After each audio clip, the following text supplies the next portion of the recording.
And despite that, we are confronted with a common enemy as the human community, the human society at large. Venezuela is still under a lot of pressure in terms of the enemies of peace, the enemies of freedom, and the enemies of justice. The imperialists that are continuing to attack the government and the people of that country. And we felt it was important that we rally around and rally behind our comrades in Venezuela. And therefore, we have a very nice profile, nice program today. Speakers from the countries that I've already mentioned. And I want to take this opportunity to welcome everybody to this very important occasion, which is hosted, of course, under the auspices of the Embassy of Venezuela in South Africa, as well as the Solidarity Union of Venezuela. We have the African National Congress, which is the governing party in our country, South African Communist Party, which is part and parcel of the Tripartite Alliance, as well as the Congress of South African Trade Unions in South Africa, COSATU. We have Swapo being represented here. We've got Africa for Palestine also being represented here. We will, of course, have the leadership of PSUV in attendance in this particular occasion. I take this opportunity to welcome all of you, comrades, and indeed, we are going live on Facebook, and of course, we might be connected to other channels as well. We will be feeding from that live feed of Facebook. We will now commence with the program, and I will invite the speakers, and I would like to ask Comrade Yuri Pimentel to come forward and to set the tone for this particular event. Comrade Yuri is a Deputy Minister responsible for Africa Affairs and responsible for international relations in the government of Venezuela. He is a comrade that has always been there in the front line during the time of the Supreme Commander. He was one of the members of the cabinet, and I want to take this opportunity to welcome him to address us on this august occasion. Comrade Yuri, the floor is all yours. Thank you very much, Comrade Solani. Good morning to you all. Well, good morning here, good afternoon in South Africa and Namibia. First of all, I want to greet the presence at this meeting of comrades. Are you listening? Is the sound okay? Is sound okay? Okay. Well, first of all, I want to greet the presence at this meeting of comrades Alvin, Deputy Minister of International Relations and Cooperation of the Republic of South Africa, Sofia Shaningwa, Secretary General of Swapo, Comrade Chris Matlako, South African Communist Party Second Deputy General Secretary, Sonia Mabunda, of COSATU International Relations Secretary, and from Venezuela, our comrades Jesus Farias, Vice President for Economic Issues of the PSUV, the Socialist United Party of Venezuela, and Diego Sequeira, International Political Analyst. Comrades, since the Venezuelan people elected Commander Hugo Chavez President of the Republic on December 6, 1998, the United States defined a strategic doctrine that has dominated the relations between the two countries ever since. The doctrine of regime change, which has derived in coup attempts, assassination attempts, to try to impose a parallel government and even more recently, a mercenary invasion. This ideology establishes that the United States will not allow the consolidation in Venezuela of a political project governed by the principles of independence, self-determination, sovereignty, and equality among states.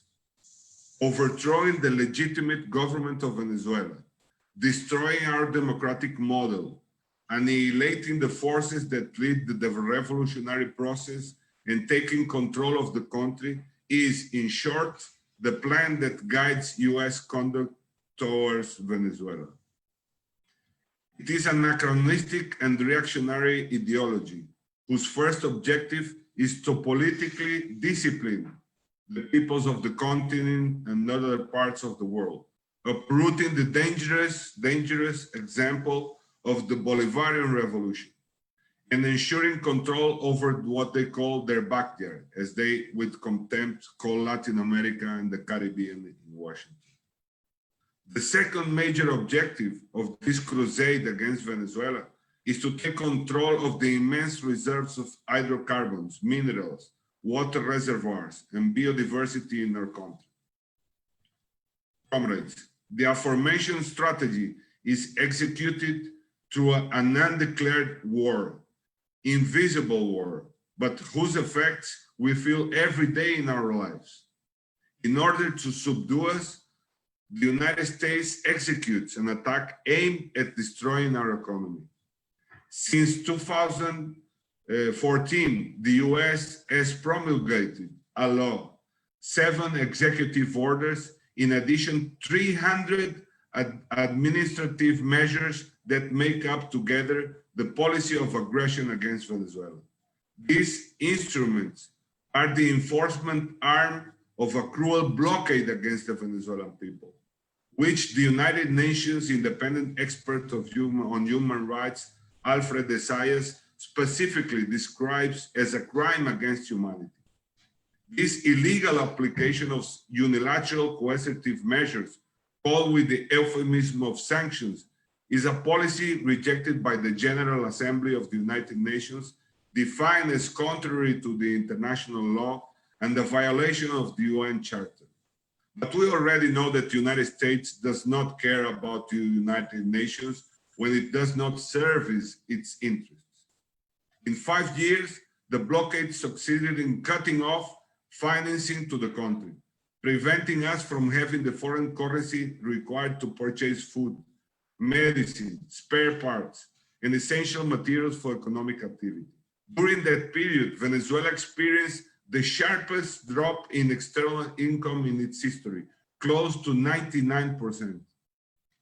Unfortunately, all this blocking strategy against the country has had the complicity of a sector of the opposition, whose visible figure is Mr. Juan Guaido, who has not only requested for more sanctions, but was also an accomplice in the theft of the assets of Venezuela abroad, as is the case of Citgo, a US subsidiary of our state company, Petróleos de Venezuela, Oils of Venezuela, whose value is greater than $40 billion, in addition to the confiscation of bank accounts in different countries, which were used for the transactions required by our nation. During the first decade of this century, Venezuela obtained the best social indicators of the entire continent. The inclusion and equality policies created by President Hugo Chavez in less than 10 years gave a forceful response to the social debt accumulated with the Venezuelan people for almost a century, allowing Venezuela to reduce poverty to historical levels from more than 50% when the President Chavez government began to less than 20%, flattening the social pyramid and reducing inequality. Today, the criminal blockade and the multiform aggression has attacked the heart of this project of social justice. In an in-depth investigation by the Center of Economic Policy Studies of the United States on the blockade of Venezuela, in which participated the American economist Jeffrey Sachs, special advisor to the United Nations Organization on the Sustainable Development Goals, it is stated that by its effects on the population, the sanctions should be considered as a collective punishment of the Venezuelan people. And they denounce in this study that the blockade is responsible for at least 40,000 deaths in our country in recent years. That is why it's essential to recover the democratic character of the National Assembly in the elections that are going to take place in December 6th. This very important public power cannot continue to be used as a Trojan horse for the United States in Venezuela. Comrades, we have paid a high price for defending the heritage, sovereignty, and dignity of our homeland. But I can assure you that with work, conscience and union, and with the international cooperation and friendship of the vast majority of the peoples of the world, we will manage to defeat this criminal blockade. Finally, brothers and sisters, thank you for all your support and militant solidarity with the people of Venezuela, especially in recent years when my country has been the object of the most cruel and brutal campaign of attacks and lies by imperialism. We will never forget that in February 2019, when US imperialism tried to impose a parallel government in my country, the first international body to condemn that attempt was the Southern African Development Community, SADC, due to the determination and leadership of Namibia and South Africa. And since then, your friendship has been unbreakable. Thank you very much, comrades. Thank you very much, Comrade Yuri, for that powerful message setting the tone. I take a very strong message there that you have paid the highest price in defending the revolution of the people of Venezuela and defending your country and its sovereignty. And you have our full support, and we will forever be on the side of the masses of your people and your country. And this takes me now to the second speaker today. And given the fact that you are in the highest structures of leadership, I thought it was important that I give you the first right of address so that if anything happens, you may be excused. And similarly, the next speaker would be the Deputy Minister of International Relations and Cooperation in the Republic of South Africa. He is one of our senior leaders in the country. He serves as a member of the National Executive Committee of the African National Congress. Of course, he is an advanced cadre of our movement, and he has served our organization in different capacities, both at a provincial level, both as a PC member and as a provincial official, but he has also served in that province's legislature, both as a member of the legislature, as well as the member of the executive committee, a provincial minister. Today, he wears the cap as the Deputy Minister of International Relations and Cooperation. And I want to take this opportunity to welcome you, Deputy Minister. I know that you are in the front line in terms of our solidarity pledge and our solidarity support to the people and the government of Venezuela. I have heard you on a number of occasions cutting fingers without scratching your head or breaking your jaws in terms of articulating our position of saying solidarity in action and solidarity forever. I take this opportunity now to invite you to migrate to the microphone so that you can address not only the people of South Africa or Africa, but to address the people of the entire world on why we need to defend the people and the government of Venezuela. Over to you, my comrade. Thank you very much, Program Director Prince Mkiva. And thank you very much, Comrade Yuri Pimentel of the Bolivarian Republic of Venezuela, which is also a comrade and one of the progressive internationalist cadres of the Global South. Let me acknowledge all the leadership comrades, basically a presence of all sister organizations that are part of the liberation movement, and also in particular the leadership of the Tripartite Alliance ally, the second chairs of the South African Communist Party, Comrade Chair. Let me first, with the inception, indicate, comrades, it is October month in the world, and ordinarily during October month, South Africa pay homage to its gallant fighter and long-serving President Oliver Tambo, who was the people's steward while the African National Congress was unbanned, was declared exiled, and was declared illegal. Hugo Chavez, like the assassinated political son of Oliver Tambo, Chris Hani, was indeed an organic people's leader, pro-poor, working-class bias, and with a deep conviction, comrades, for international progressiveness. So we thought it's important that we make that substantive point. The second issue, we were asked, what is the posture of South Africa and, of course, the ANC as it relates to the upcoming parliamentary elections in December 2020? And with the Inception Program Director, we must take the world in confidence that in South Africa, our posture as it relates to any electoral process is guided by what we call the Freedom Charter, which is our lodestar document inscripted in 1955, which says, amongst others, that no government can claim legitimacy unless it is based on the will of the people.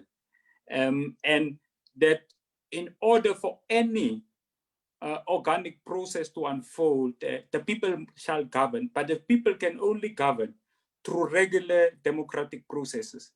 So what it then says, Program Director, firstly, South Africa authoritatively will look with ease at this democratic process, because this is what Venezuela needs. Venezuela needs a regular electoral process that can validate the will of the people. And I think, Program Director, what we would want to make an expression about today is that the mirroring of the upcoming parliamentary electoral processes in the Bolivarian Republic of Venezuela is indeed what the non-aligned movement have categorized quite correctly, that there is new, evolving, and emerging global challenges. And one of the key new evolving global challenges indeed is what we can categorize as masculine politics, which has at its pinnacle the advancement and increase of unilateralism and the negation of multilateralism. So what we see, those international state actors in particular, that have made pronouncement that the upcoming processes of elections in Venezuela does not meet the necessary precondition for free, just and democratic elections.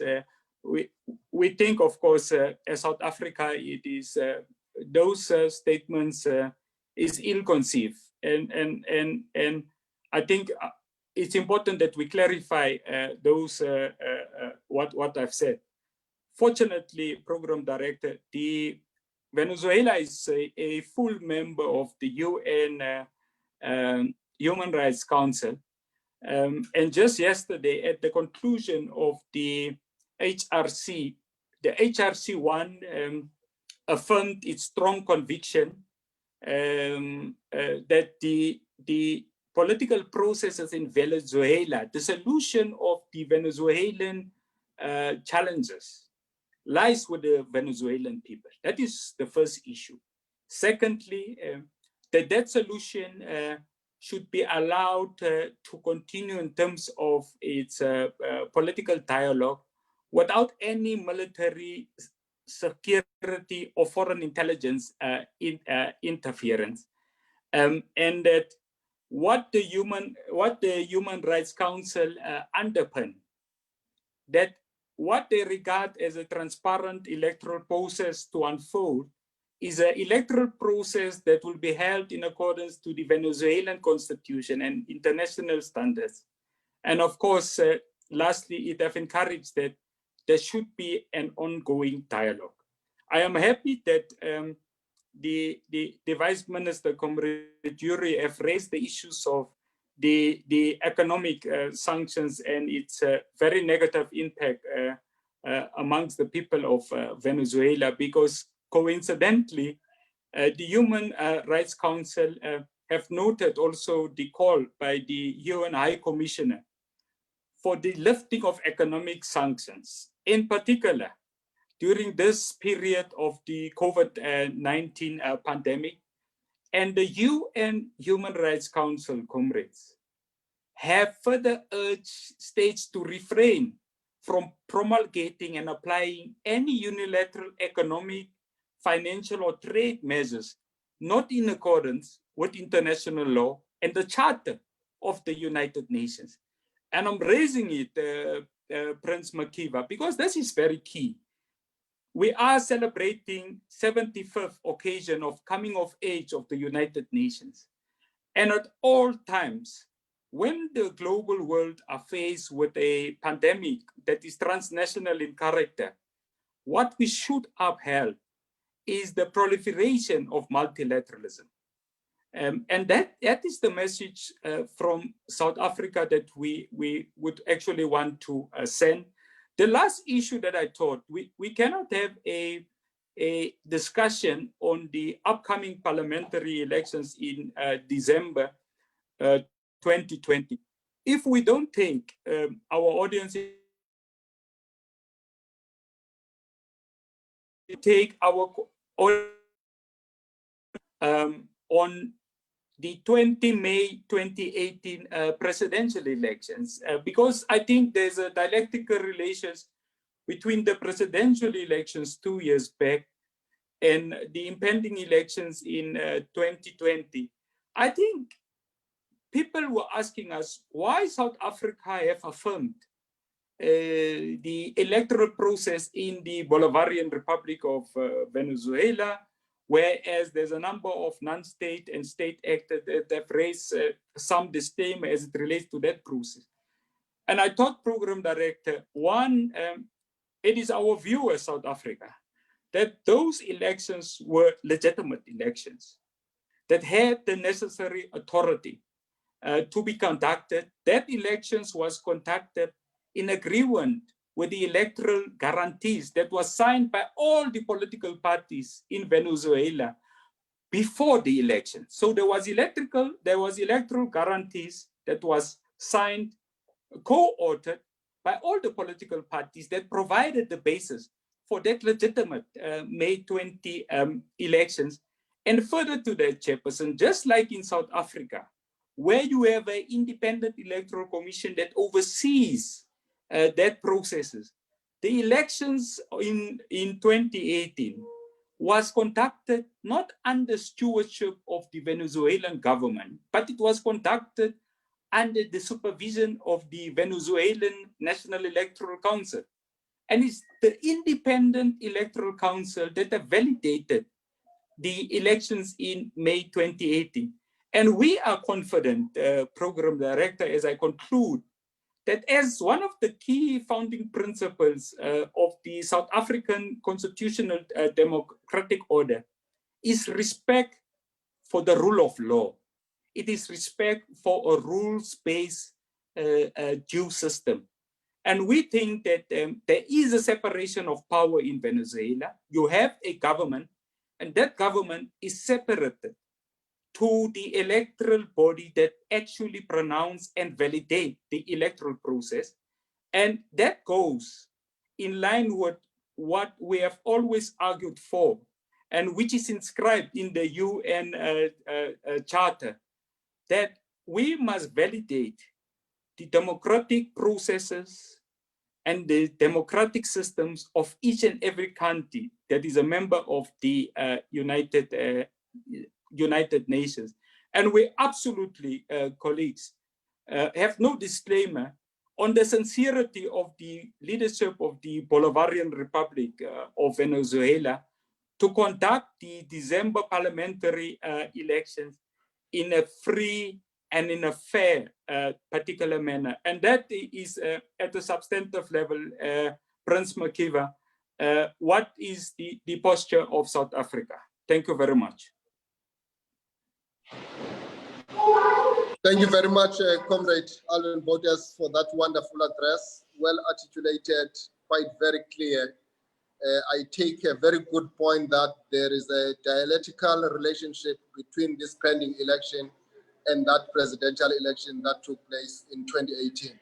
And indeed, we can confirm that it was a free and a fair election, which had even international observers also giving it a nod. So it goes without saying that the imperial forces will stop at nothing in trying to negate even a free election that has been observed by even the European Union, because European Union also dispatched its own delegates to go and observe that election, and they also gave it a nod. So it's quite very funny that they continue to want to denounce it as an election that is not valid. So, but we do know their intention. Thank you so much, Comrade Deputy Minister, for those wonderful messages. We will now move on to the next comrade who will address us today. He is a son of a revolutionary himself, born in the revolution and baptized with revolutionary fires. He is a graduate from one of the universities of Venezuela in political economy, and he's been a militant for 25 years in the Venezuelan Communist Party. He has a teaching experience in several universities in that country.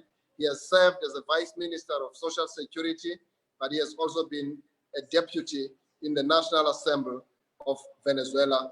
Today, he is going to be addressing us in his capacity as the Vice President responsible for productive economy of PSUV, and that's none other than Comrade Jesus Farias. Comrade Jesus, are you ready to address the masses of our people? Yes. The floor is all yours, comrade. Over to you, my leader. Thank you very much.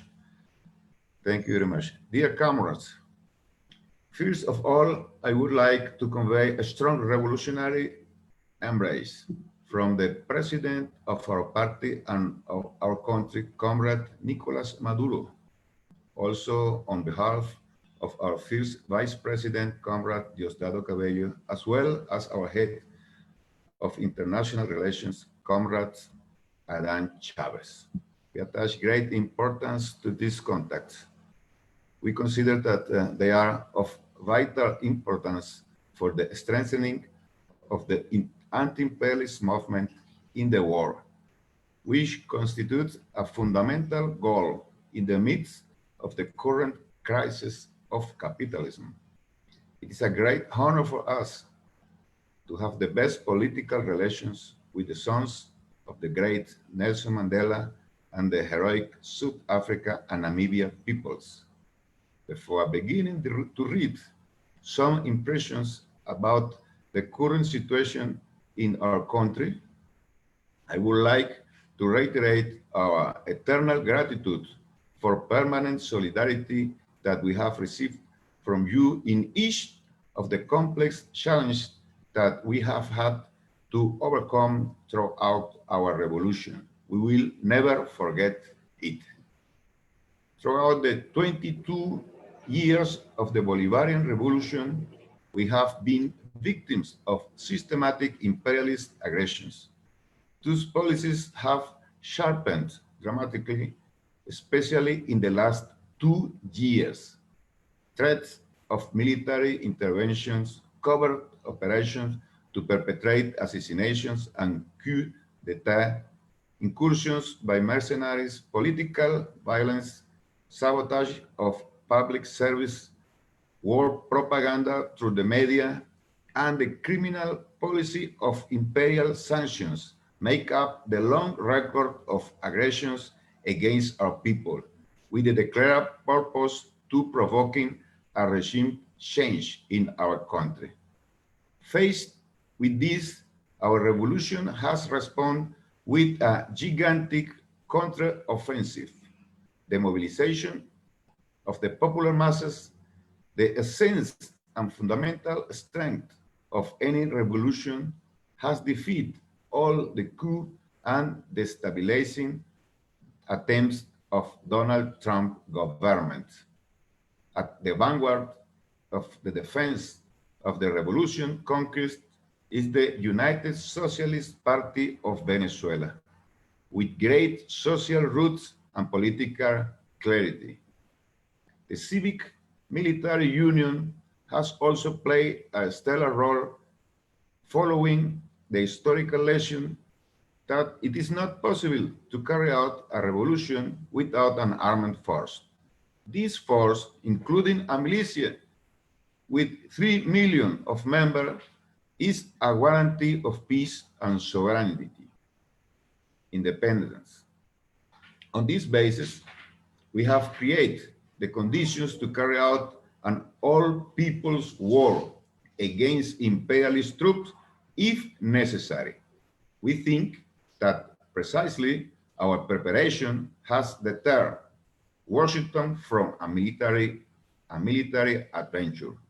However, imperialist sanctions continue to hit our people. The line of action is very simple. The sanctions generate economic crisis that should lead to violent social unrest, which should result to the overthrow of the Nicolas Maduro government. The criminal sanctions that have been applied for 3 years are designed with the deliberate purpose of strangling our economy,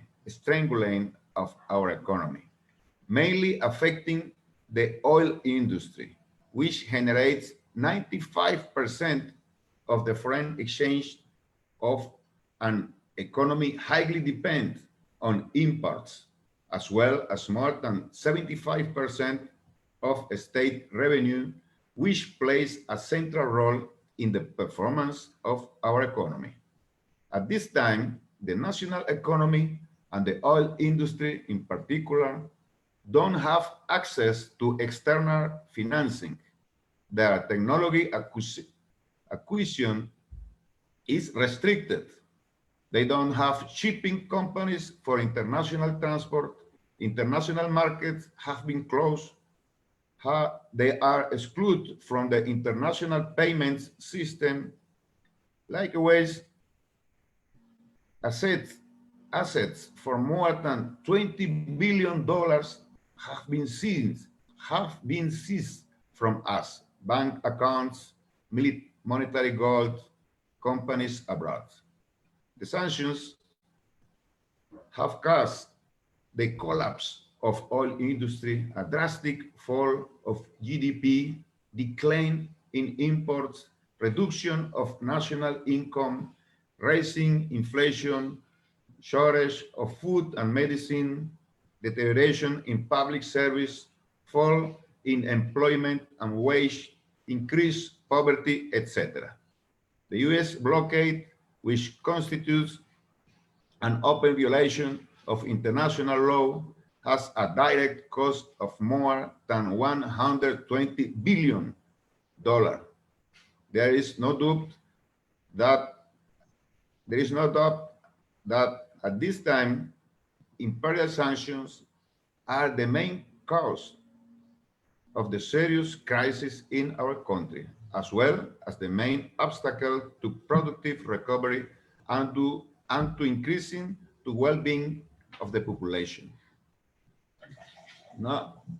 Nowadays, we are preparing to approve an anti-blockade law in the National Constituent Assembly, which aims to strengthen the economic and political efforts against the economic asphyxia of the USA imperialism.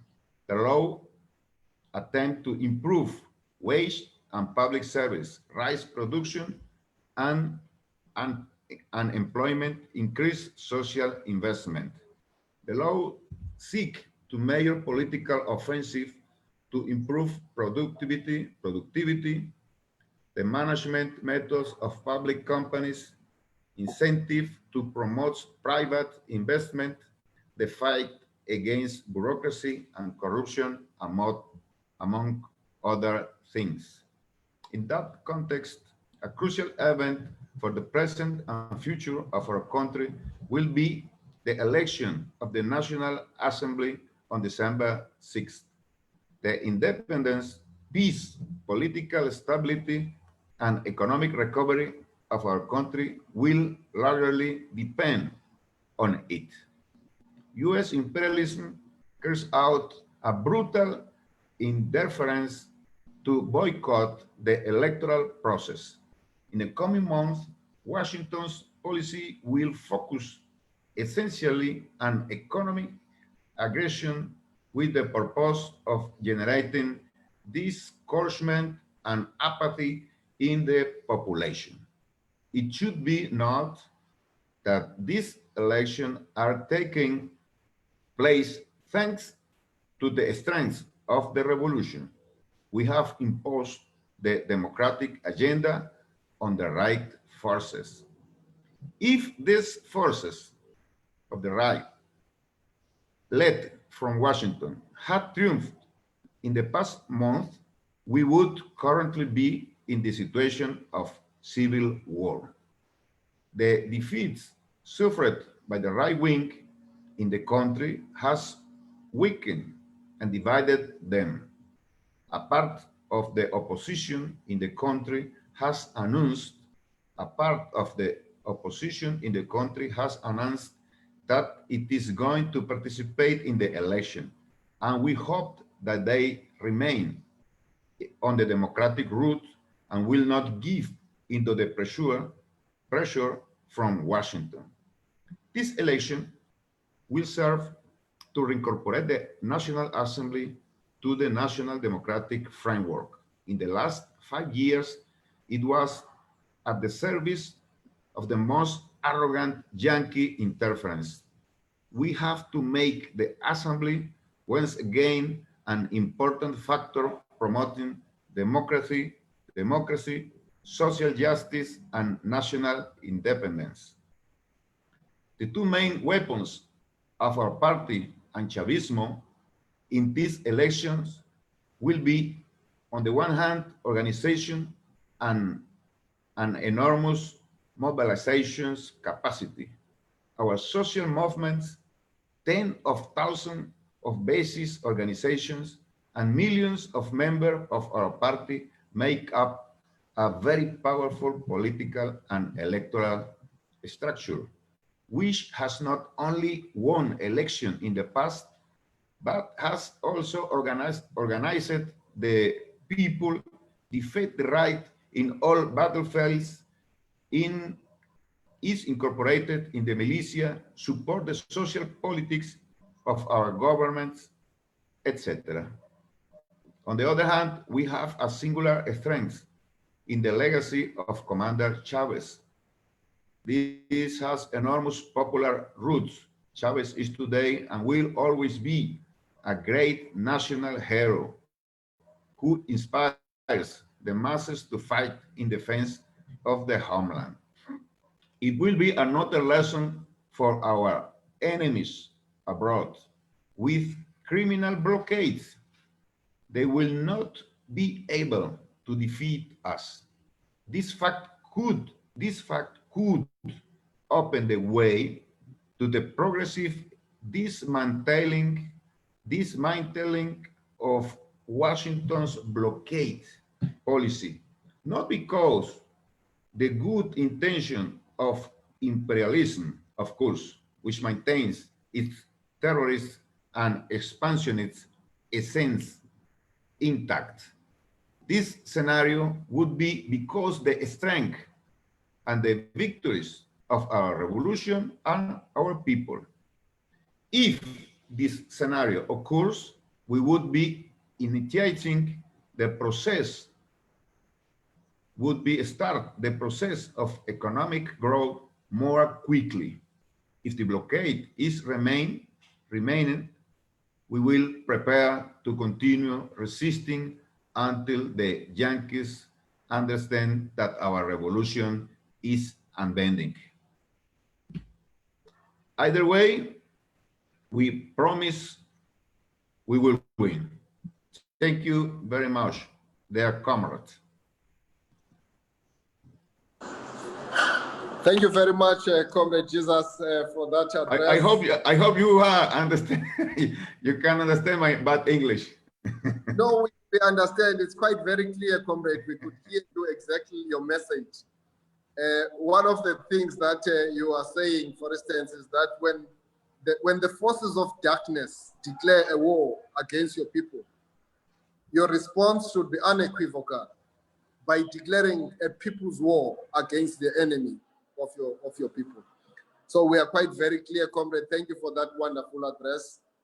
We move with speed in the interest of time, and we're going to invite one of the seasoned cadres of the liberation movement of South Africa, the African National Congress.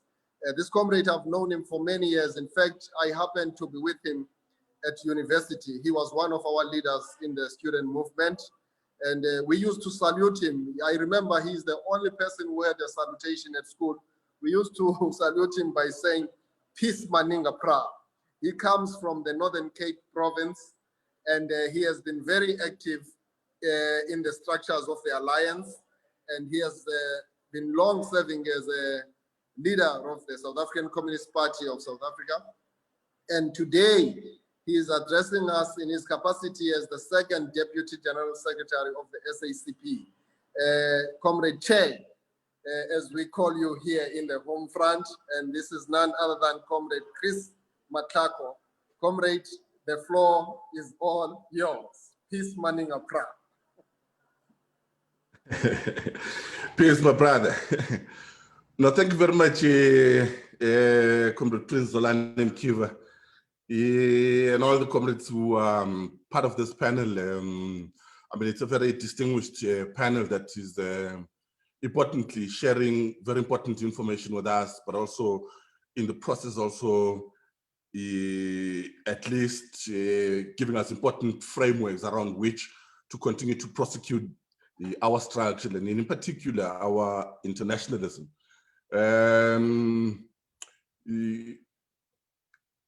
Let me start by saying, comrades, that what Comrade Alvin was saying, the member of the National Executive Committee of the ANC, about October being the month of OR Tambo, is that even when we remember OR Tambo, is one of the people that at a very difficult period in the struggle for national liberation in South Africa, raised the flag of non-racialism and of the enfranchisement of the majority of South Africans abroad. So he built a very large anti-apartheid movement across the world. He was very instrumental in addressing very important platforms across the world in order for the world and progressives across the world to take a stand against the system of apartheid. And that is very important because some of the people with whom we engage today continue to make the point that why are we opposed to sanctions being imposed against Venezuela? And it is important for us to make the distinction about the articulations that OR Tambo made to the world and what the world embraced, and all the organizations of the world embraced, such as the United Nations, the National Assembly, the Security Council of the United Nations, which, among other things, also declared apartheid a crime against humanity, and many progressives that agreed that the application of sanctions against South Africa was against the system of oppression and the system of racism in South Africa. Now, recently, I encountered a book which was also suggested by one of our friends in Venezuela, the Minister for Foreign Affairs, Comrade Arias. He drew my attention to a book called The Art of Sanctions. And I thought we must spend a bit of time in order to understand why the US is so keen on imposing sanctions in Venezuela, but also undermining and subverting the multilateral institutions such as the United Nations and other bodies of the world, and unilaterally and illegally sponsoring and imposing sanctions against Venezuela. The fellow who wrote this book, the title of the book is The Art of Sanctions. The fellow worked in the Foreign Ministry, State Department in the United States by the name of Richard Nephew. He says, and I quote, "Sanctions are intended to create hardships, or to be blunt, pain that is sufficiently erroneous that the sanctions target changes its behavior. Using pain as a specific word for the objective may seem provocative, loaded as it is with imageries of torture and abuse. Yet pain is a useful term precisely because it is evocative. As a common human experience, people can instinctively appreciate what sanctions incur, as well as the desire to avoid the resulting pain. For this reason, I'm not the first to use pain in this context.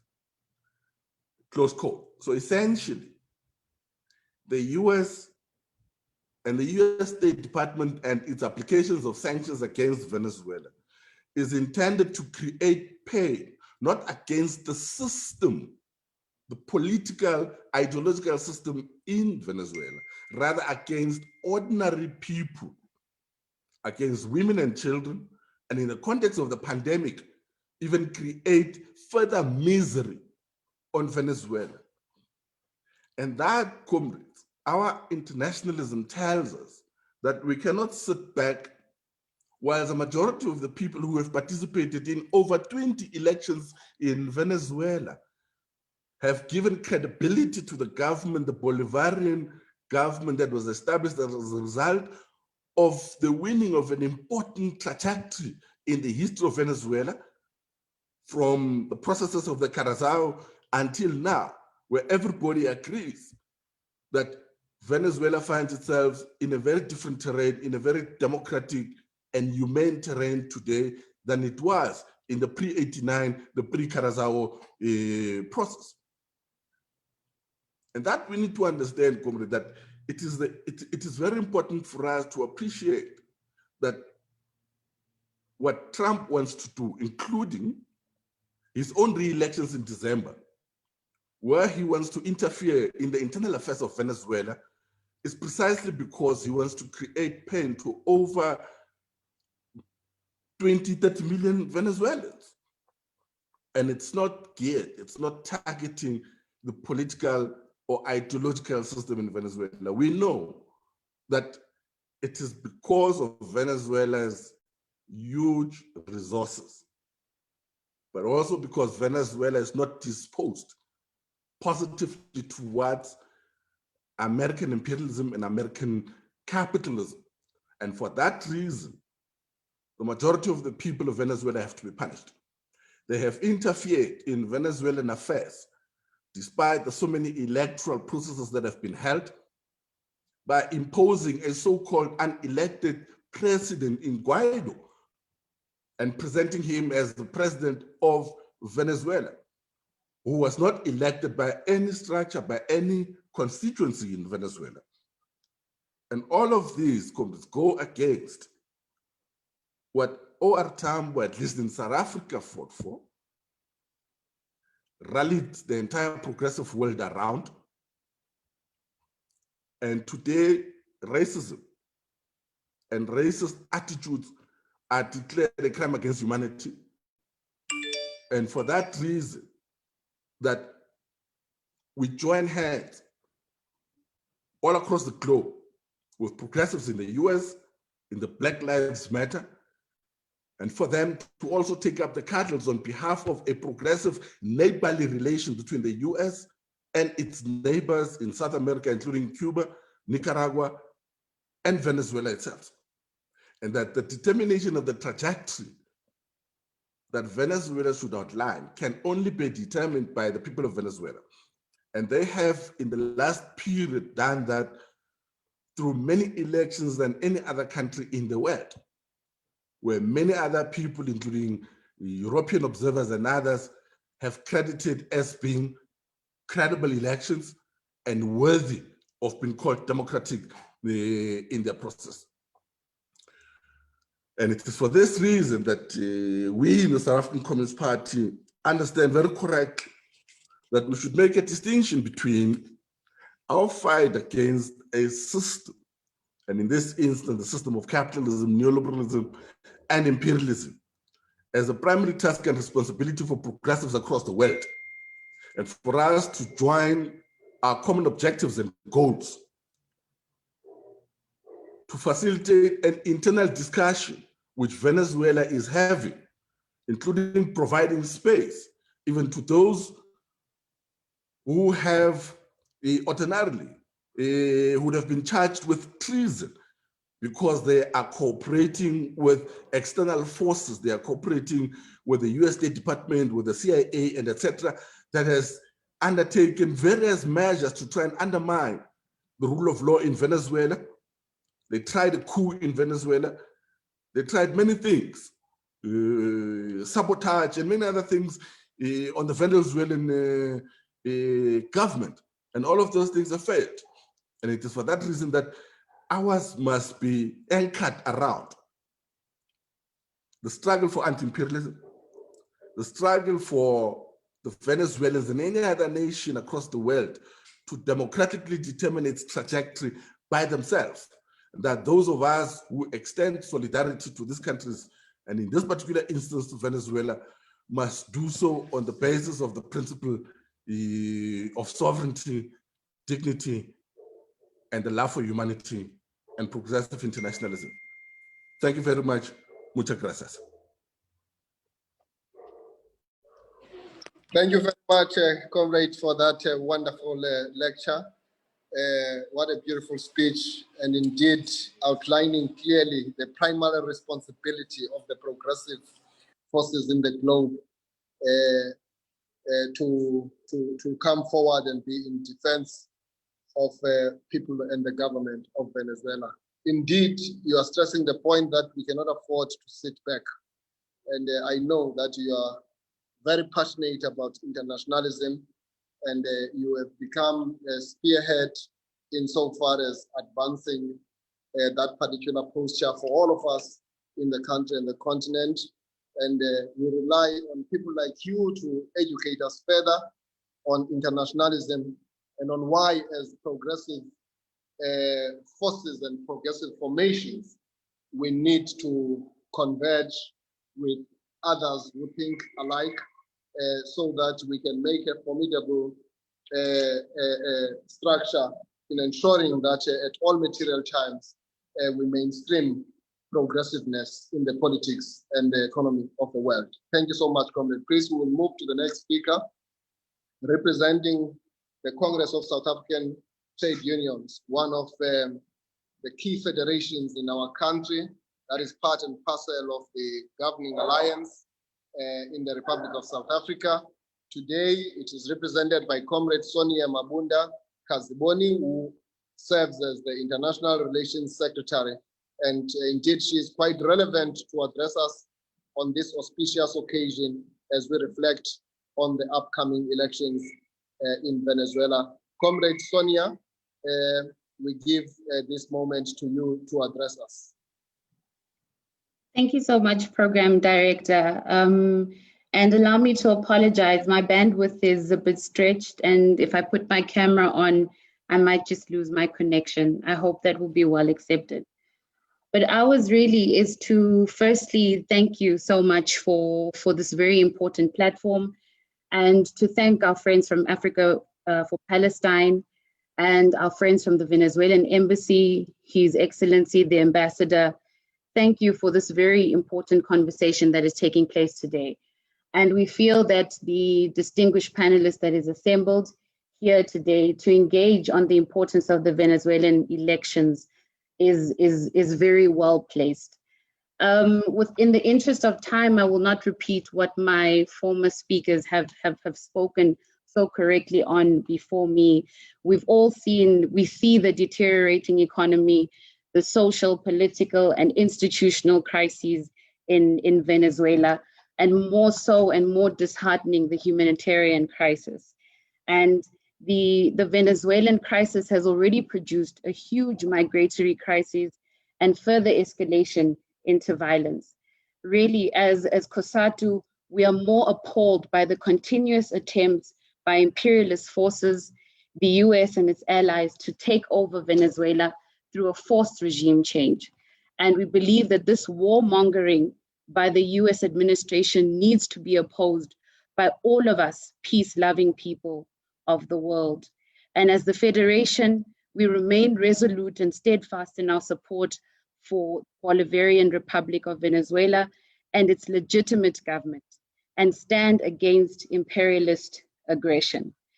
And when we look at the conversation that we're having today, which is the importance of the upcoming Venezuelan elections, what is very crucial for us is what these elections mean, particularly for the Venezuelan people. And what we do know is that Venezuelans cannot continue to suffer, and an open dialogue is crucial at this point. And this dialogue needs to put the people of Venezuela first. Really, once again, Program Director, we want to thank you for the invitation. And also, we look forward to future engagements of this nature, where we can come together and have honest and robust conversations about the crises that is unfolding in Venezuela. Thank you so much.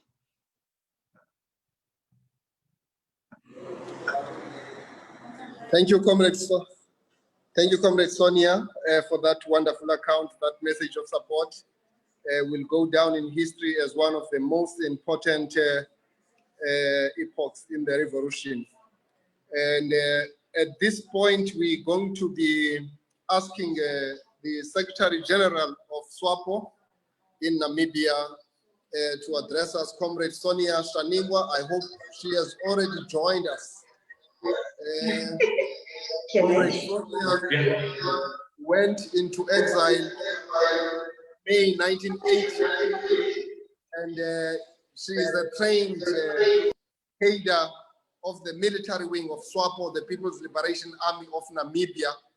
And of course, Swapo worked side by side together with the ANC and other liberation movements in Southern Africa. Namibia is incomplete without South Africa, and South Africa is incomplete without Namibia. Together, we are brothers and sisters in arms. And it is for that reason that when Namibia achieved its own independence, it was a moment of glory, not only for Namibia, but also for South Africans, because at that point, we could anticipate that the leadership under Comrade Sam Nujoma was actually ushering a way for the liberation of South Africa as well. And therefore, Comrade Sonia, we're very happy to have you here as one of the senior leaders, not only in Namibia, but in the entire continent. You are part and parcel of the fiber of the liberation movements in the continent that ensured the realization of the emancipation of our people across the length and the breadth of Africa. We are so happy to have you as one of our veterans who worked side by side by Comrade Sam Nujoma, the list is endless, Comrade, because some of the comrades of Swapo served actually in the jail cells of the Robben Island with our own liberators like Nelson Mandela. And so, Comrade, we give you this opportunity also to reflect on the topic at hand.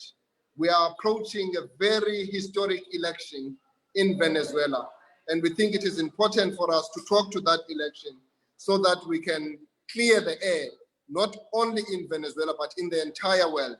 Comrade SG, the opportunity is now all yours to address us.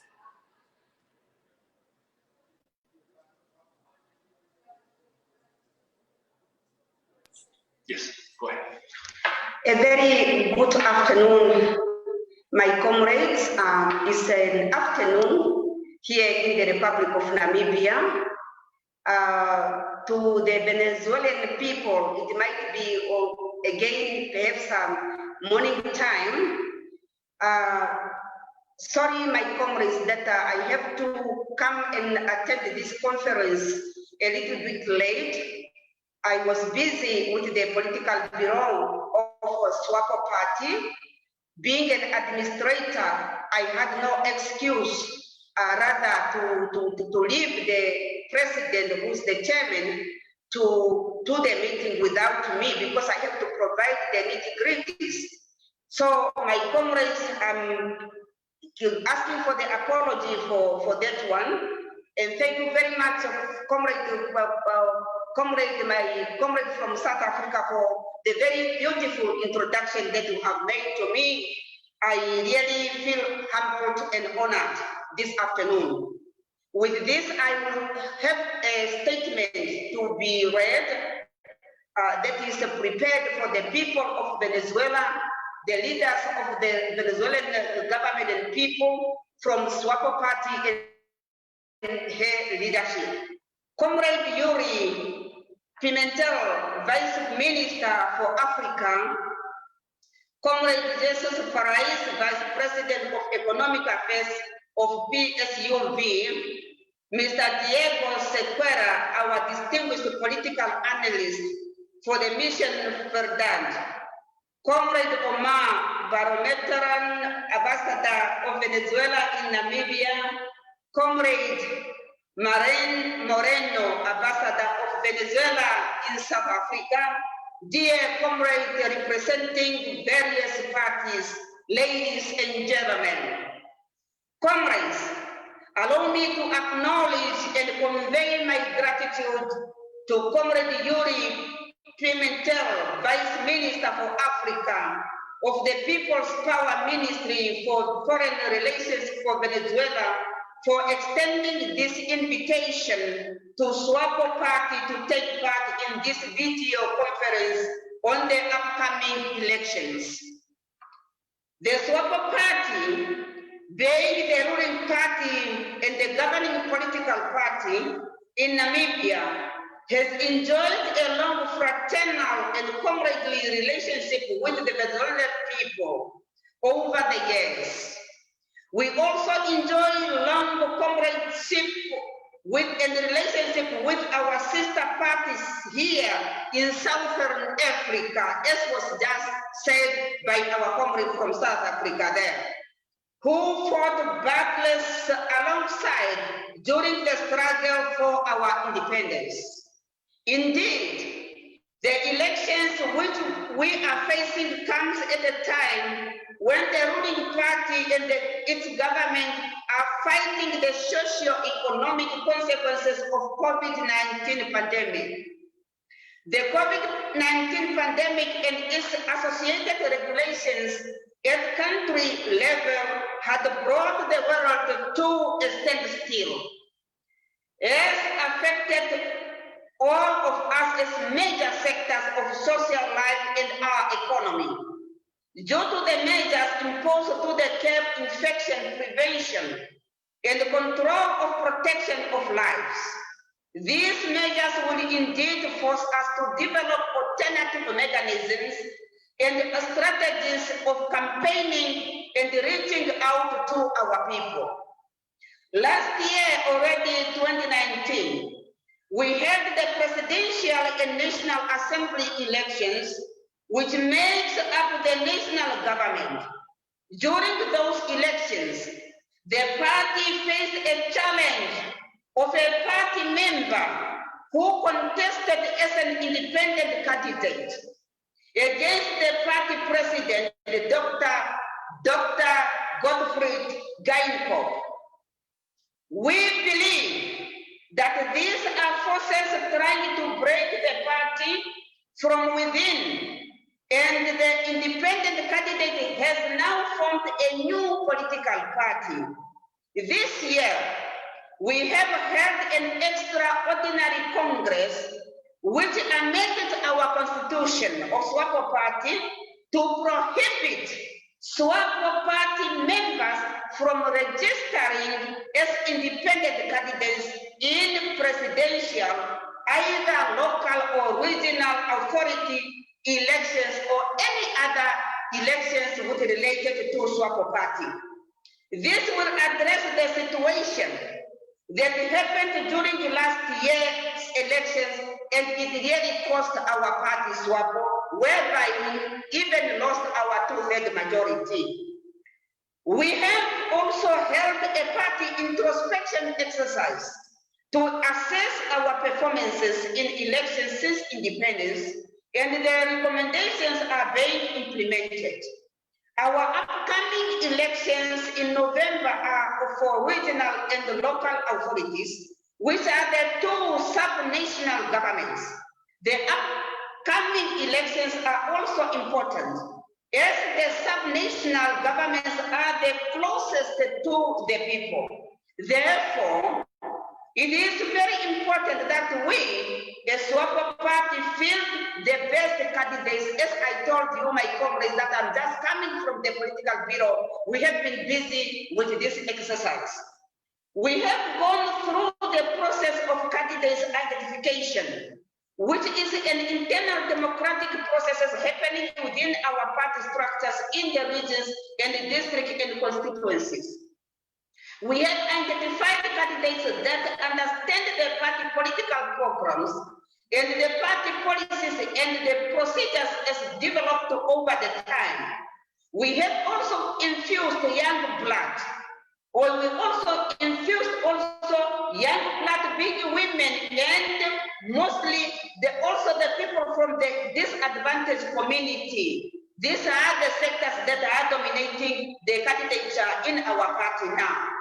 Our constitution also makes provision for a 50-50 and zebra-style gender representation to ensure that women participation in leadership is in position and is adhered to. Currently, we are preparing for the launch of our campaign, which is to take place in the coming week.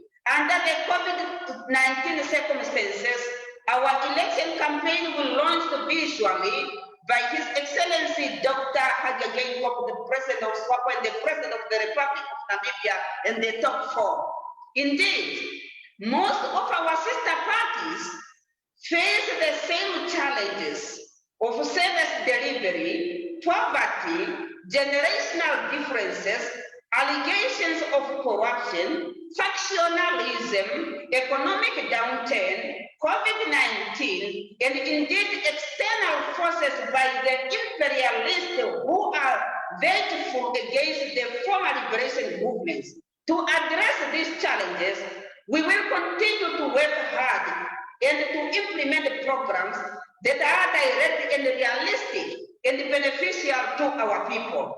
Today's deliberations present us with the unique opportunity to be tactful and share ideas which will help us to forge ahead as we gear for our elections, for us to emerge victorious here at home and in Venezuela. First, in elections, we have the responsibility to set and direct our government's agenda through accelerated implementation of the key social programs. With this, my dear comrades, and perhaps also because of time limits, dear leaders, I thank you very much for your kind attention, and let us forge ahead in unison as sister parties to see to it that service delivery and the cooperation between us all, as the revolutionary parties, we are together. Aluta continua ya victoria es certa. Thank you very much, my comrade, for your kind attention. Thank you. Wow, wonderful, powerful address from the Secretary General. I'm very happy to hear you that you are still a firebrand, Madam Secretary General. That's quite very inspiring. And that is the revolutionary spirit that we require as we declare unwavering support for the people of Venezuela. And indeed, your message is heard loud and clear. Thank you so much for coming out of your busy schedule to address this, because this is very important for the people of Venezuela to hear from the horse's mouth, to hear senior leaders speaking themselves live, to say that they declare their unequivocal support for the revolution of Venezuela and government, as well as the sovereignty of that country. Let me also acknowledge Comrade Omar Beroteren, who is the ambassador of Venezuela in Namibia, who is giving the support there to Comrade Secretary General. Thank you so much. Aluta continua, as you said, Comrade. Thank you so much. We move on to the second, the last speaker before the vote of thanks. we're going to be inviting a seasoned journalist from Venezuela, who is a prolific writer, a translator, and an editor, as well as a political analyst who is based in Caracas. He is the founding member of Mission Verdad, where he's currently writing about geopolitics, new warfare, global conflicts, as well as Latin American and Venezuelan history and politics. He is a well-known political advisor in that country, and it is my great pleasure to invite Mr. Diego Sequeira to address us. Diego, the floor is yours, my brother. Thank you very much. First of all, I want to thank you all for this egregious opportunity.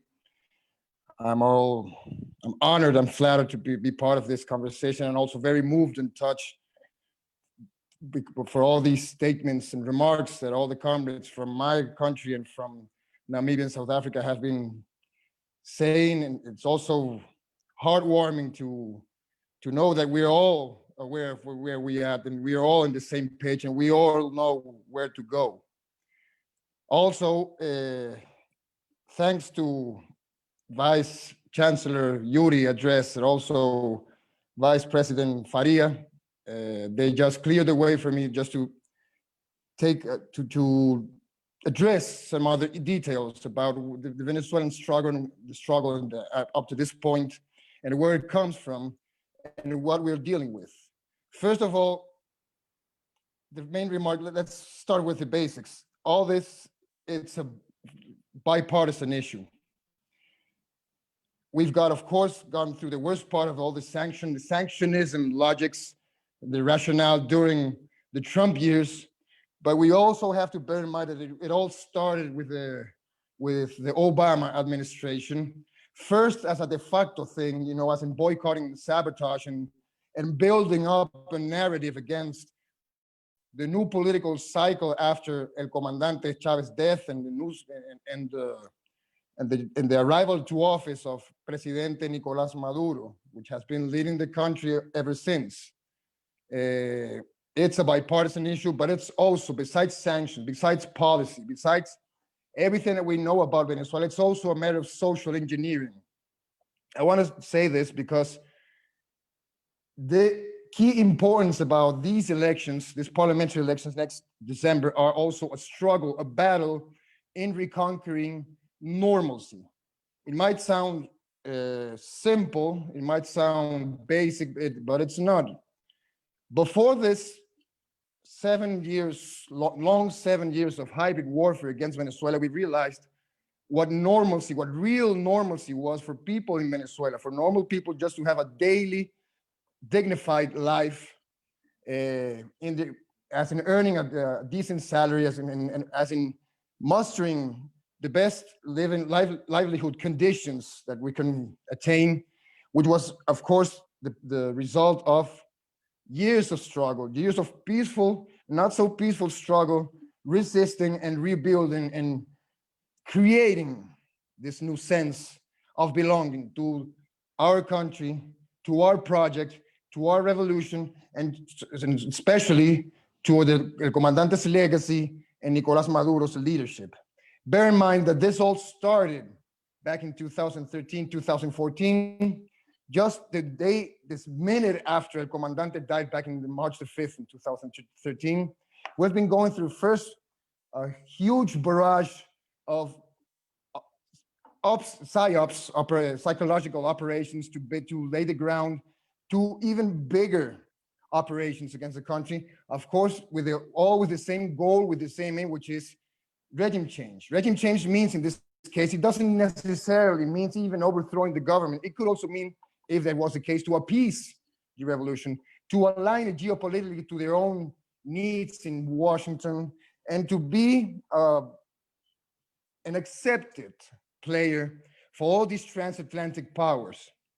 So, having been that successful in all these 7 years, they've been trying to correct, augment, and also review what they've been doing and trying to tighten the screws in order to bring more pain and to bring more success in their own strategy of regime change, just like Vice Chancellor Yuri commented before. Usually, you think about elections as a bourgeois procedure. That's basically a common view of them, because yes, it maybe in some bourgeois states might be an apparent superficial routine just to really legitimize the current powers, but it has a very different meaning. It has attained an enormous different meaning in Venezuela since the start of the revolution.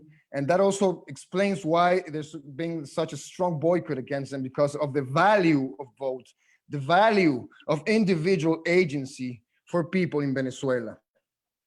This has been proven ever since Nicolás Maduro got into power in 2013, how they started just at that point to not acknowledge the results of the elections, and regardless of how close it was the first result of them, and how afterwards, the same year, 2013, it was actually a major victory for the Bolivarian Revolution, especially bearing in mind what happened with the close result in April of 2013.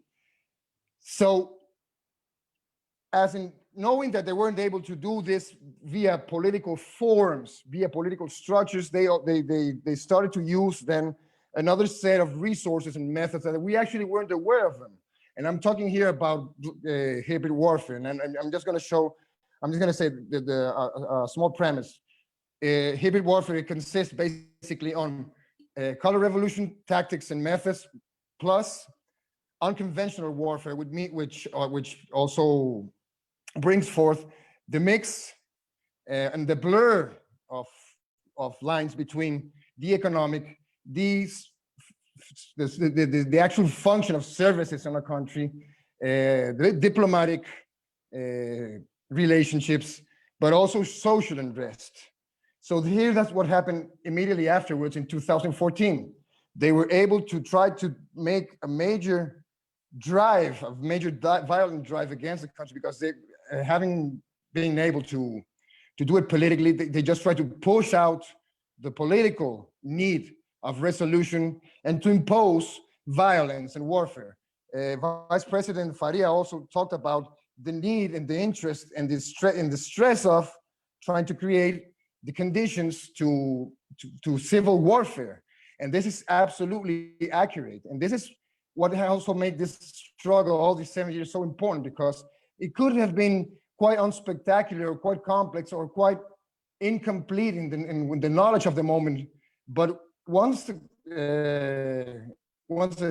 time goes forward and with the benefit of hindsight, we start to understand a lot of things, and how the government, how the Nicolás Maduro leadership has been able to keep pushing, to keep front and center the political activity, the ways of deal with all our problems politically, with each and every political actor we have in the country, including I lost the count of invitations to this political dialogue. They always use the political adjective here all the time. They always stress it because it's basically what it is.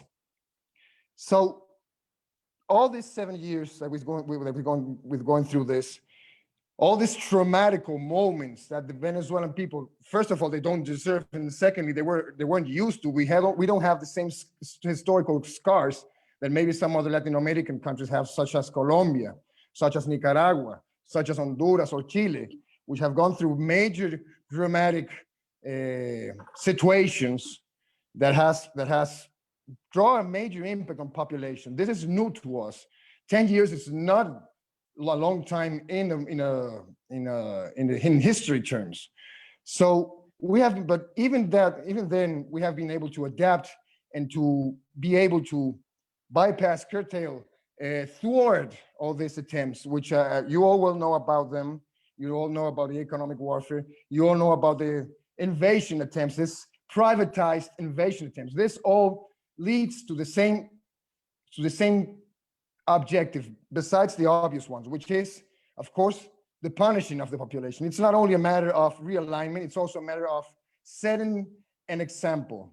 In this sense, you know, you all know Venezuela is also a cautionary tale. It's the canary in the coal mine of these procedures. And we're also in this current moment in the frame of what the State Department have been calling the maximum pressure campaign, same as Syria, same as Iran, same as Cuba and Nicaragua, same as Bolivia, which was in a very short while with a very dramatic result, as we all also know about it, which also brings forth something, that how if they control the structure and they simulate these political actions, they will try to manage it all the way until they justify this regime change. And we also know now what losing power in these terms and in this context means. Nevertheless, we have the government and the electoral body have acknowledged our electoral defeats when the time has come, and also the major consequences. The fact and the need to recover the National Assembly. As you well know, Venezuela doesn't have 3 branches of government, it has 5, as if I'm not mistaken, His Excellency Alvin addressed to that.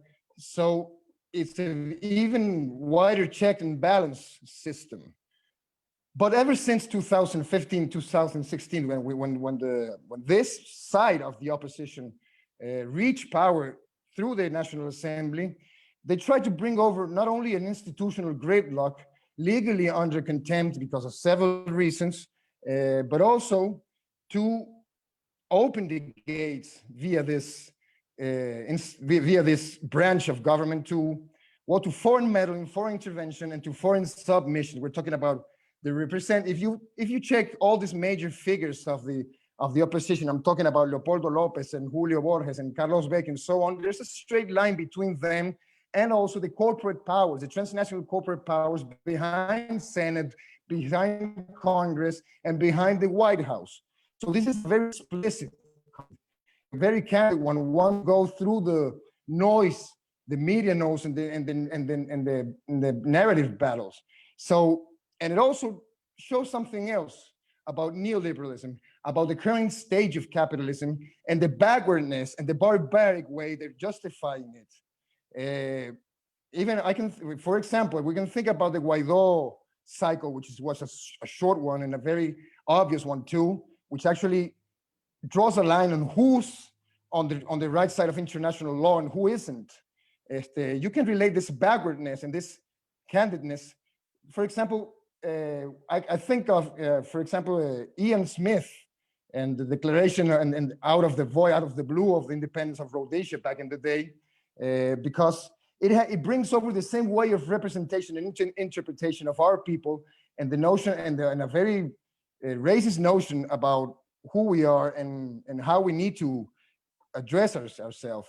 This is also a battle from local structures, in this case, the Venezuelan nation state against global structure. This is as in IMF, as in corporate power, as in the transatlantic powers that be, and the European Union, also dressed and under the disguise of all this liberal speech about the human rights mantra and so on, which is, of course, what we all know, it's kind of like an Iraq 2003 moment all over again. We're going through this right now with a very funny report that was actually unlawful under the context of the cooperation between Venezuela and the High Office of Human Rights of the UN, just to strain even more the possibilities of trying to attain this victory in normalcy, which also, by the way, includes now opposition figures that are tired of the way of this zero-sum game that we've been going through, thanks to this all representative of the G4, the main representatives of the opposition parties that are well aligned and well ingrained in the regime change strategy.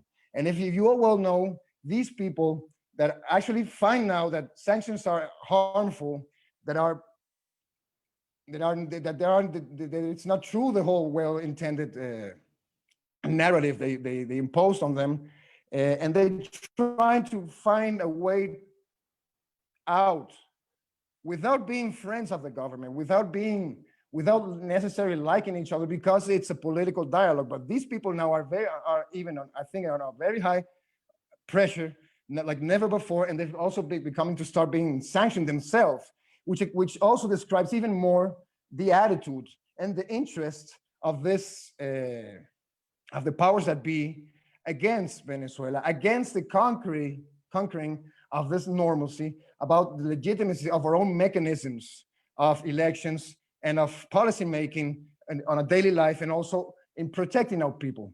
There's another candid example, and it's thanks to, and this is not happening, I'm not saying this happily to COVID-19. We also now see how models, which is part of the main, its core of the discussion, are actually pretty obvious too about their approach to societies. And now we have, I must compare now to other Latin American countries that are actually well aligned with the US, that in nominal figure terms, they could say that they have economic growth and so on, but they don't have any concern about their own population. And this is so explicit that the people that they try to host, to protect allegedly from the Venezuelan government when they left 2 years ago in this kind of artificial diaspora, because of course there were real reasons, but they were mixed with also with this overstimulation of reasons, which all these foreign countries, I'm talking about Peru, Colombia, Chile, talked about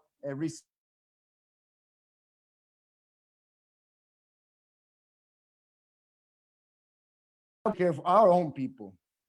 And now we see how this reverse exodus happened during the COVID, during the highest part in the COVID pandemic, at least in the Latin American terms, and how this also made an impact, a huge social engineering impact in trying to bring over to collapse the Venezuelan healthcare system, and especially the emergency pandemic attention healthcare system during such a hard times, and doing all without stopping with all these executive orders and pressures and so on.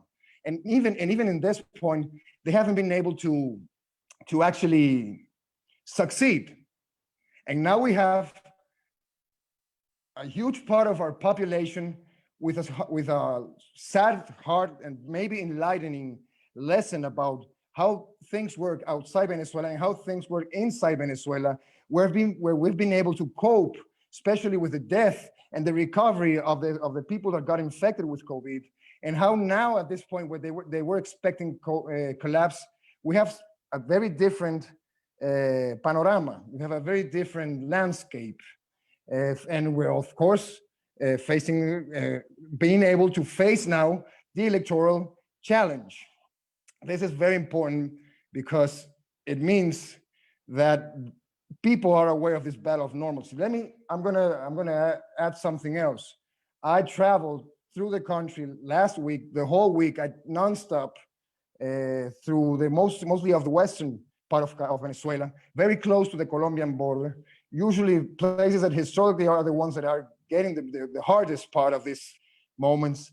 And you could see the hardships, you can see the needs, and you can see the difficulties that common people are going through there. But if, as some people are interested in saying it, this would be the case of if people are unrest and people trying to overthrow the government, which is part also of the abstract aims of sanctions, that would already happened. And I'm saying this, I mean, this was last week. Last week we didn't have the fuel that's now arriving through the whole country, and it was, if that was the case, it was a perfect moment to actually set the conditions to do something to violently or other means to overthrow Venezuela, and that hasn't happened. That's the major proof that people know where they are, that the high political consciousness we live in, it's able to go even through the hardship and disgruntlement and all the unhappiness. I'm trying to find a better word, but I think you will get the point, that they've been going through the frustrations, the daily frustrations they go through, and they know who actually is interested in trying to deliver some sort of violent outcome against Chavismo, and they know who's the one that are interested in using them for this. But given that there's this high political consciousness there, and also the fact that poor people know violence much better than rich people and interest people of this. And they know that they're going to be used to do the bid for them without even getting anything in exchange for it, of course, just to get abandoned and go through some hardcore turbo capitalist reforms. They just patiently and consciously decide to hold the line. I don't know how aware we are of this, because there's also a major narrative battle going on. But if the battle for the soul of Venezuela, it's engaging right now, that's my sample. That would be my best example of how people actually, and I don't think this also, and I'm there to say that not all the people necessarily are Chavista supporters at this point in time, for any reason. Not all of them. Of course, some of them are, and we have high political conscience too, but this conscience is shared by both sides, and they're also aware that no solution, no resolution, no conflict resolution will come from a violent method to reach these aims. And this is also very, very important, because this also sets the possibility to actually build, to keep on building that real current dialogue we're engaging ever since, on several levels. I mean, community level, I mean, state governorship level, I mean, nation state level. And with all this, I must say that's also, it has like this mysterious component that we inherited, not only from El Comandante, but also from our own genetics, from our origins as a republic. And this, all history doesn't leave. History, it's always there, and history is with us right now, because it's also a spiritual thing, and it's a cultural thing. And this is the biggest proof that nothing of all those dangerous, deadly forecasts that we're used to listen through the mainstream media actually are accurate. So finally, just to final this point, I'm going to stress the most important aspect of this all, which is this. The US empire, with its transatlantic spineless allies, or their own real backyard, which is Europe, are trying to say, haven't been successful in at least 9 out of 10 regime change attempts in the last 2 years. Of course, we have this sad, terrible example of Bolivia, which is also another kind of cautionary tale.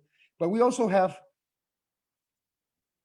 Iran, again, Cuba, Venezuela. We also have now the Nagorno-Karabakh situation. We have Russia. We have all these countries that were also facing this kind of attempts, and they weren't successful. We all know, this is the main part, we all know that what happens if they succeed. But we don't know, and this is the most interesting part, what happens if they don't. We now know that if they don't, they create some sort of void, political void, a common sense void that needs to be filled. And it also calls for all of us to make a bigger effort of imagination, because political imagination, sorry, because this is also part of the whole crisis, the whole structural crisis the world's going through right now. And it's one of the major challenges, I think. Just to conclude, I want to say something, and this is my personal view. I'm sure that Yuri, Vice Chancellor Yuri, and Vice President Faria might not share it with me, but this is my approach to these things as a Venezuelan, as a journalist, as a citizen, and as another collective victim of sanctions, just like anybody else. Especially these 2 years, I'm talking about 2019, 2020, and perhaps part of 2018, we've felt much more closer and better accompanied by you guys in Southern Africa, by other African nations, by our fellow countries overseas that also are facing the maximum pressure campaign because of not only of the major geopolitical shift that the region went through and the way that neoliberal restoration succeeded there, but also because in the narrative battle, we didn't feel the same, I didn't feel the same, the same sharing and the same solidarity that Venezuela had with all these countries before. Because of this untouched principles that need to be touched and need to be messed with, like human rights, and the lack of audacity to face this. So the mere fact that we're now talking at this level and with all these messages that we've received and these heartwarming observations, remarks, and statements that you gave us, it shows us and proves us that maybe I'm right about this and we need to do something about the region, of course, but I need to celebrate this global South consciousness that's able to face also this siege, because this siege that doesn't, regardless of how hard it has been, hasn't succeeded yet. And yes, of course, there's a major part of it that's our responsibility as Venezuelans. But that's not true. It's not enough, because this is also a major battle in the foreign policy arena. And this is where you people from South Africa, Namibia, I've also talked to people and movements in Kenya and Tanzania recently. And the whole African country, it's aware about, it knows about this, have been going through this. So I think we're all on the right track to face this. And if we're not able to find a way to dismantle sanctions, we will find a way to derail them, because that's a train without brakes. We're actually in a 1914 moment. The US is starting now to do some crazy decoupling of technology with China, which will have major implications. And they're going to that hubris right now, and will bring uncertain consequences. It will bring blowback to them, and we must be prepared in all aspects, but especially and specifically in our consciousness, and also in the way we can still love and defend with passion our countries, our rights, our history, and our forebears and our forefathers. Thank you one more time for listening to us, to giving me this long space to talk to you and to address on behalf of my people, my friends, my family, and even my adversaries here in Venezuela as a political subject, and also, and of course, to also assure you that another aspect I saw during this traveling was actually the government, the party, and the institution working better, even better, when we had all this commodity cycle with high prices of oil and everything, a lot of cash flowing. And now I think we're working much better than before, and we're gonna succeed, and people are aware of this, and the people want dialogue and peace here, and we're gonna fulfill this, and we're gonna deliver. So thank you very much. Thank you, Your Excellencies. Thank you, all of you friends of mine, for listening to us, to be so aware of our country situation. And so I need to, this is my finishing lines. Thank you very much. La lucha continúa. Chávez vive, la patria sigue. Muchas gracias, Comrade Diego Saquera. Thank you very much for that insightful but also thought-provoking account, which gives us quite a very robust and very objective analysis of the situation on the ground right there in Venezuela. It's very important for us to understand exactly what is happening there real time. So thank you for that wonderful account. And I felt very much enriched and very much empowered. Of course, we will have a vote of thanks. But before the vote of thanks, let me just take a minute to give you something that I wrote just a few weeks ago, which is entitled, Here We Come, Caracas. Hear the call, a call to all. Cometh the hour for us to right the wrongs. Here comes a call, a clarion call of sincerity, a rallying call to humanity, for all of us to commence the voyage en route to thou revolution. Thy shall converge in Caracas, either in physique or in virtue. Let's journey together to the capital city of the Bolivarian Republic of Venezuela to defend the freedom of her people. For her people is our people. For her freedom is our freedom. Caracas, hear us. We are coming. Here we come, Caracas. to preserve your freedom of choice, to protect your God-given property, to pledge solidarity with your sovereignty. Here we come, Caracas, traveling through the seas, traveling through the roads, shipping through the skies. Caracas, we will soon arrive, not in hundreds, not in thousands, not in millions, but in battalions, to hold hands with all the peoples of your country, to show your enemies that humanity is on your side. From the four quarters of the globe, we are coming. From the four hemispheres of the universe, we will be there for you. We swear in the name of Orinoco. We vow in the name of Pico Naguaita. Caracas, hear us coming. Here we come, Caracas. It's a pilgrimage of humankind. It's a visitation of spiritual vitality. It's a deputation to defend your dignity. We are heading to the head city to face the enemies of peace head on. We are taking steps to stamp out terrorism. We will walk from distances to get to your destination. We will run the race till we get to the finishing line. We will concretize the anchors of Caracas. We will conquer the cowards of greediness.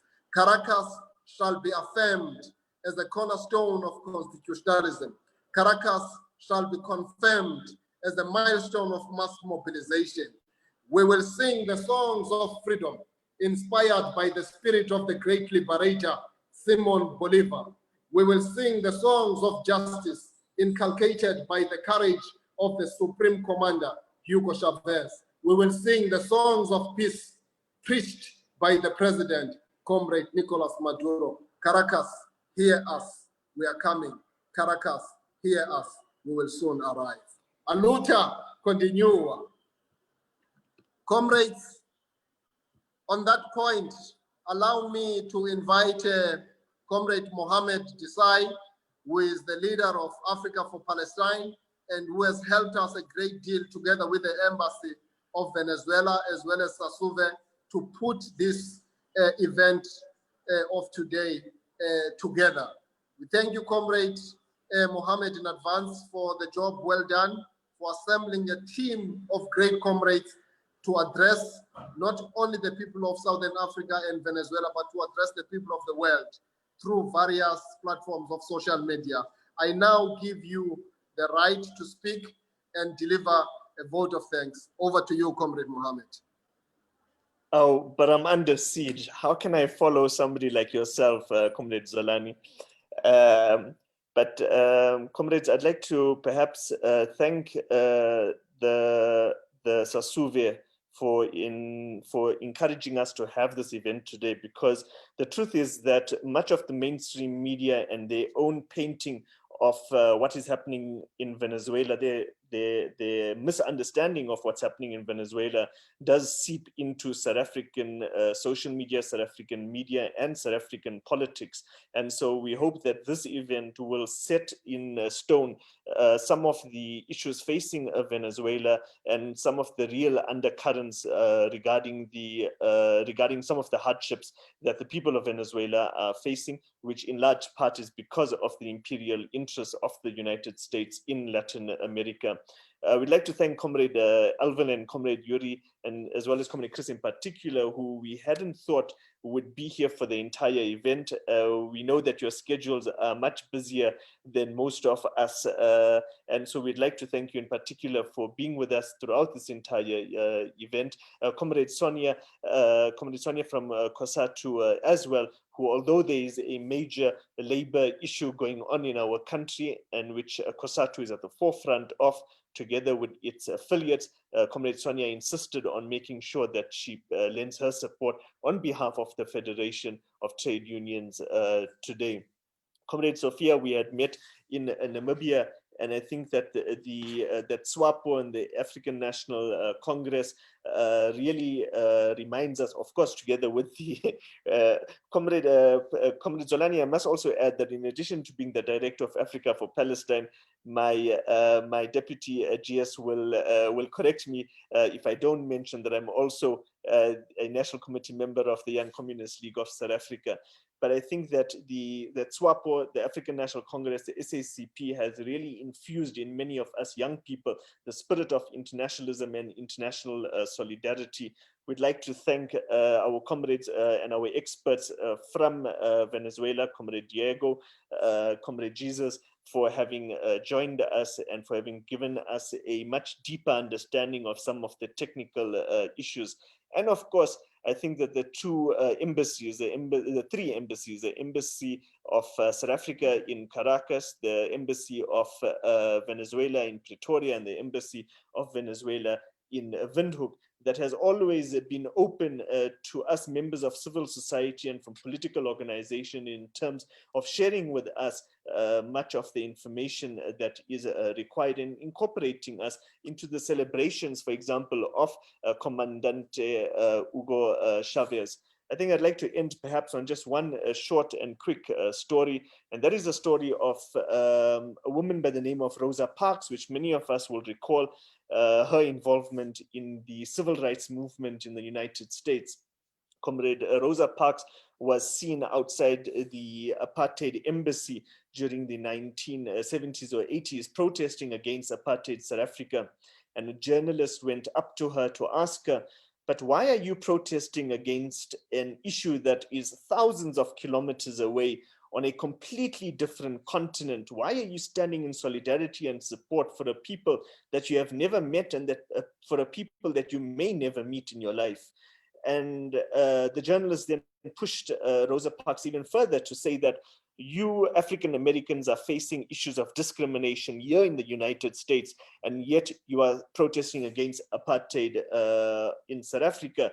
And Rosa Parks responded that you can chew bubble gum and you can walk at the same time, that you can fight local issues, and at the same time the challenge is how do we find the capacity to lend solidarity to our international brothers and sisters who are also waging a war for a much better, peaceful and loving world. So on behalf of the various civil society organizations, we'd like to thank the leadership of the ANC, the SACP, COSATU, of the PSUV, and of the experts that joined us today, together with the embassies that have always facilitated our interaction. And of course, we must thank Comrade Zulani and SASUVE for the continuing work that is done in solidarity with the people of Venezuela. Thank you very much.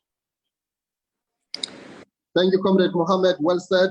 That's a vote of thanks. And comrades and compatriots, we are now signing off. And what a good day, what a very unprecedented event with a very strong messaging of solidarity. And we want to say Viva Swapo, Viva PSUV, Viva ANC, Viva SACP, Viva COSATU, Viva ANC, and Viva SASUVE, and Viva Comrade President Maduro, Viva Venezuela, and long live President Maduro, long live. Thank you so much, comrades. To those who are in the Southern Africa, we say good evening. To those in the South America, we will say good afternoon. Till we meet again, thank you very much. Goodbye.